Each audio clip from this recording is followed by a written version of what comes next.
പ്രിയപ്പെട്ടവരെ, അമേരിക്കൻ എഴുത്തുകാരനായ മാർക്ക് ട്വെയിൻ്റെ രണ്ട് പ്രമുഖമായ നോവലുകളാണ് the adventures of Tom Sawyer, രണ്ടാമത് the adventures of Huckleberry fin.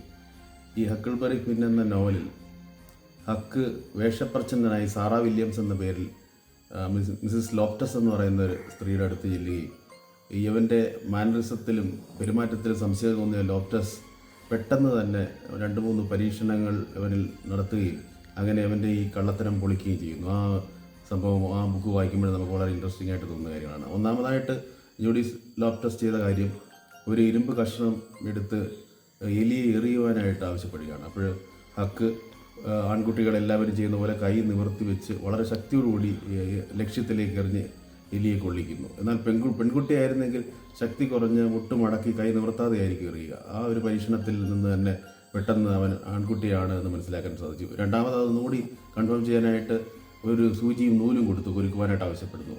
എല്ലാ ആൺകുട്ടികളും നൂലിലേക്ക് സൂചിയാണ് കുരുക്കുന്നത്, പെൺകുട്ടികളാണെങ്കിൽ സൂചിയിലേക്ക് നൂലിനെയാണ് കുരുക്കുന്നത്. അങ്ങനെ ആ ഒരു പരീക്ഷണത്തിലും ഹക്കിൾബറി ഫിൻ പരാജയപ്പെടുകയാണ്. അവസാനമായിട്ട് ഒരു കൽക്കരി കഷ്ണം എടുത്ത് ഹക്കിൻ്റെ മടിയിലേക്ക് പെട്ടെന്ന് ശക്തിയായിട്ട് എറിഞ്ഞു.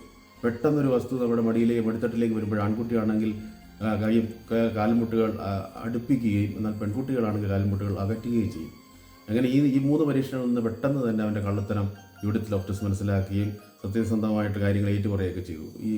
ഈ ഒരു ബുക്ക് ഹക്കിൾബറി ഫിൻ എന്ന ഈ മാർക്ക് ട്വെയിൻ്റെ ബുക്ക് വളരെ മികച്ച വായനാനുഭവം തരുന്നൊരു ബുക്കാണ്.